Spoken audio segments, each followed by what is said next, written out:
Hi అండి. ఈరోజు మనం బుడమకాయ ఎండి రొయ్యల కూర ఎలా చేసుకోవాలో చూద్దాం. బుడమకాయ ఎండి రొయ్యల కూర చాలా రుచిగా ఉంటుందండి. మీకు తెలియకపోతే ట్రై చేయండి.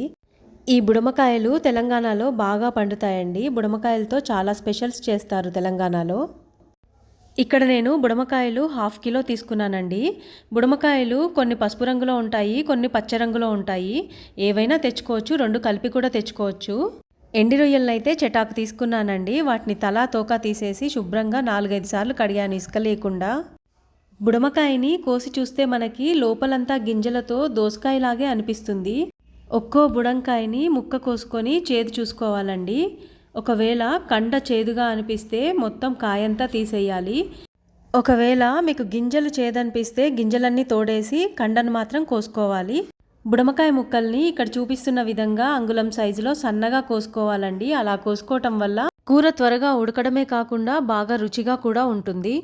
ఇప్పుడు స్టవ్ పైన ఒక కడాయి పెట్టుకొని అది వేడెక్కాక కడిగి పక్కనుంచుకున్న ఎండు రొయ్యల్ని వేసి బాగా వేయించుకోవాలండి. ఇందులో ఆయిల్ వేయకూడదు.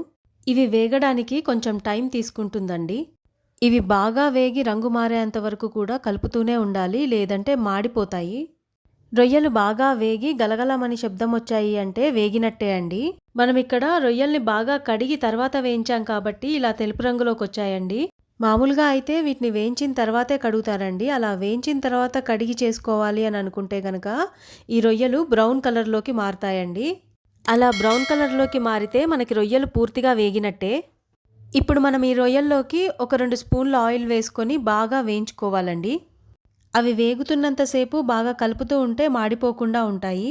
ఒక 5 నిమిషాలు ఇలా వేయించుకున్న తర్వాత వేరే గిన్నెలోకి తీసుకొని పక్కన పెట్టుకోవాలి. ఇప్పుడు అదే గిన్నెలోకి ఒక 3 స్పూన్ల ఆయిల్ వేసుకోవాలి. అది వేడెక్కాక ఉల్లిపాయ ముక్కలు వేసుకొని కలుపుకోవాలి. ఉల్లిపాయ ముక్కలు బాగా వేగాక ఒక స్పూన్ అల్లం వెల్లుల్లి పేస్ట్ వేసి కలుపుకోవాలండి. అది వేగాక హాఫ్ స్పూన్ పసుపు వేసి కలుపుకోవాలి. ఇప్పుడు ఇందులోకి కోసి పెట్టుకున్న బుడమకాయ ముక్కలన్నీ వేసుకొని బాగా కలుపుకోవాలి. ఇప్పుడు ఇందులో ఇంతకుముందు మనం వేయించి పెట్టుకున్న ఎండు రొయ్యల్ని కూడా వేసుకొని కలుపుకోవాలి.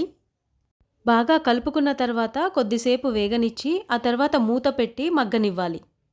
ఇప్పుడు మూత తీసి ఒకసారి బాగా కలిపి మగ్గిందనిపిస్తే 2 పెద్ద సైజు టమాటో ముక్కల్ని కూడా వేసి ఒకసారి కలుపుకొని తగినంత కారము, మీ రుచికి సరిపడినంత ఉప్పు కూడా వేసుకొని కలుపుకోవాలి. ఇప్పుడు దీనిపైన మూత పెట్టుకొని ఒక 10 నిమిషాలు మగ్గిన తర్వాత మూత తీసి మళ్ళీ కలుపుకోవాలి. అలా కలుపుకున్న తర్వాత ముక్కలు బాగా మగ్గాయి అనిపిస్తే సన్నగా తరిగి పెట్టుకున్న కొత్తిమీరని చల్లి ఒకసారి కలుపుకొని 2-3 నిమిషాల పాటు మగ్గనివ్వాలి.